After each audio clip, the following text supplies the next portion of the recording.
एक बाबा के हाथ में संविधान है और एक बाबा के पास मनुस्मृति है। आप लोग सोते हुए तो लगता होगा पूरा ये आरएसएस के लोग फैलाते हैं चुनाव के समय गांव-गांव में और खासतौर से दलितों में और पिछड़ों में। ये मौलवी साहब पाकिस्तान चला जाएगा तो हवेली और जमीन तुम्हारा ही होगा। खूब बुद्धि लगता है कि हमारा ही होने वाला है। आज तक 4 मुसलमान को पाकिस्तान भेज पाए। उसी तरह उसका एक दूसरा चैप्टर है, दूसरा पहलू दलित मिशन आरएसएस का।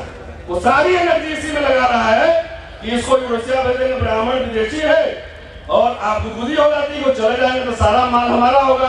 तो ये दीवा स्वप्न हटा दीजिए। कोई कहीं नहीं जा रहा है। जो इस देश में पैदा हुआ है यही रहेगा। असली लड़ाई आत्मसम्मान, स्वाभिमान, सम्मान के साथ जीने की है। संसार में भागीदारी है, शिक्षा है, स्वास्थ्य है, यूनिवर्सिटी है, कॉलेज है। ये नहीं जिसको होना है। आज 2-3 पॉइंट ही बोलूंगा। 10 मिनट बोलना इसमें क्या बोला जा सकता है कि बाबा 2 हुए। एक बाबा के हाथ में संविधान है और एक बाबा के पास मनुस्मृति है।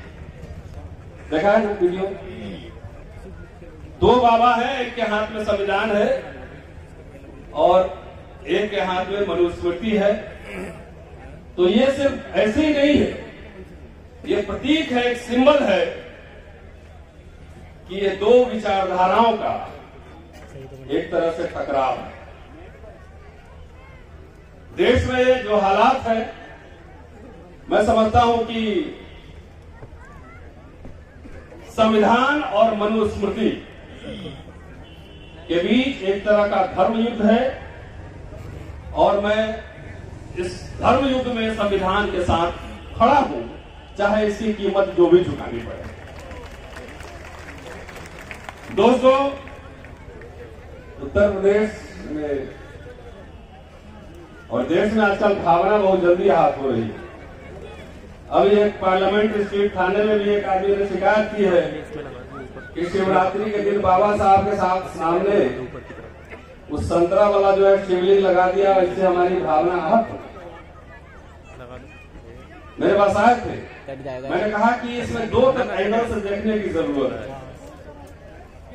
कि एक तो शिवलिंग में संतरा कलर कर दिया गया, तो शिव भक्त है उनको भी आहत होना चाहिए इस बात से।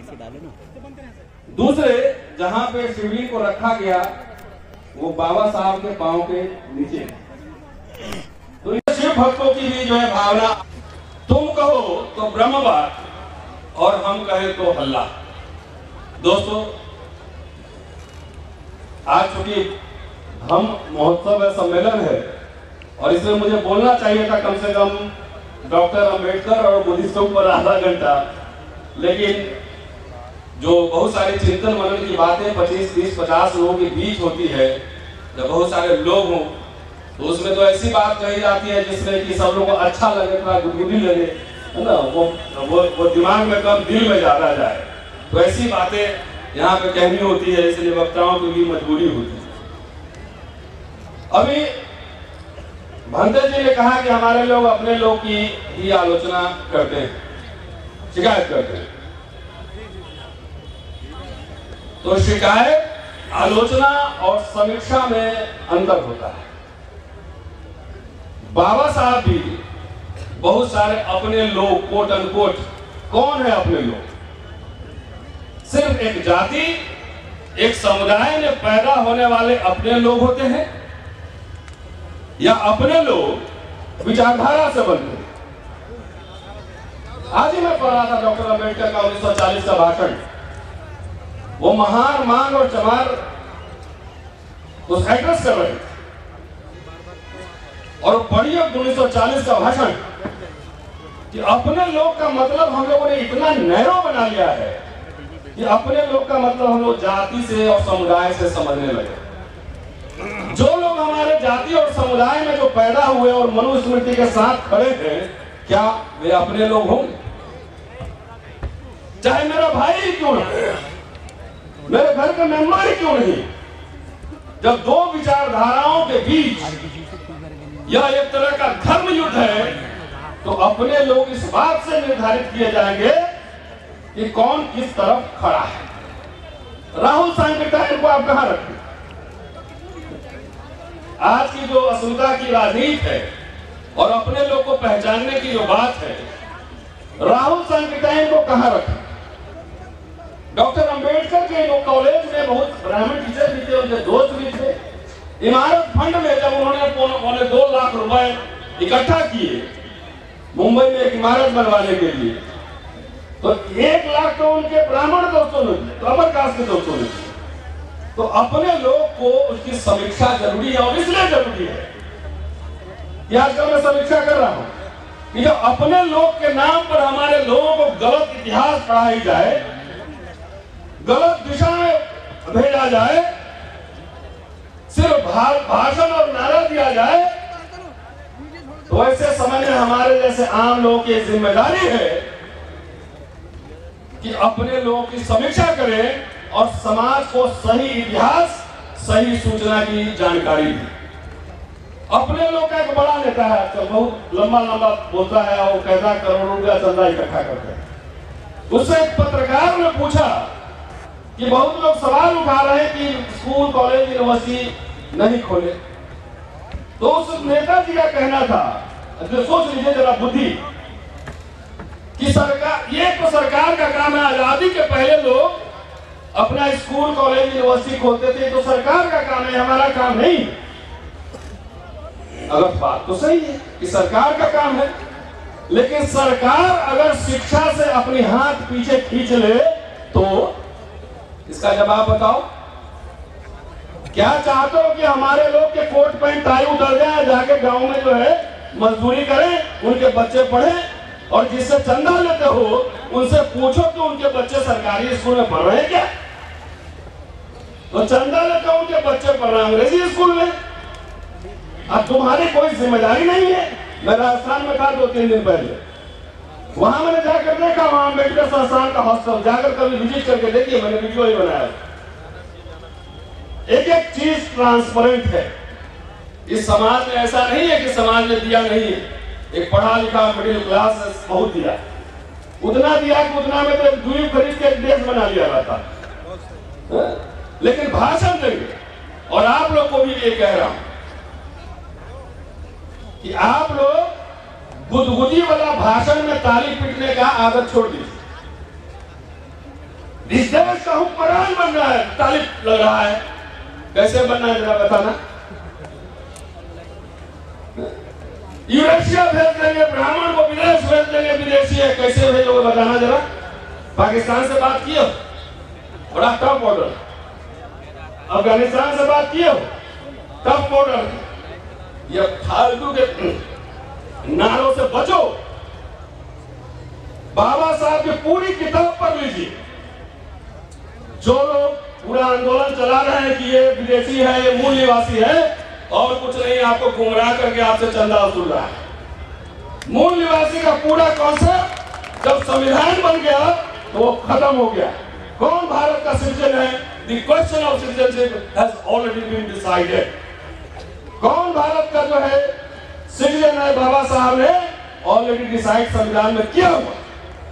तब एक नया डिस्कोर्स खड़ा करना, इसका मतलब आपको दिखाना कि देखो ऊपर कौवा है, ऊपर देखे कौवा, हाथ से रोटी छीन लिया। गुदगुदी वाला भाषण सुन के खूब ताली बजा रहे हैं, सरकार बना देंगे, ये कर देंगे। अरे पांव के नीचे से जमीन खिसक गई। 10-20 साल ठहर जाइए। जितने पढ़े लिखे बाबू लोग हैं ना, बेटी को ब्याह करने के लिए जो लड़के नहीं मिलेंगे, दावे के साथ कह रहा हूं, नोट कर लेना।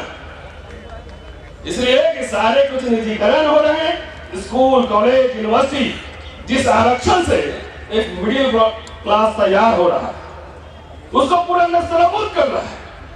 पार्लियामेंट नहीं करेंगे, सड़क पे नहीं उतरेंगे, कुछ नहीं करेंगे इस मुद्दे पर।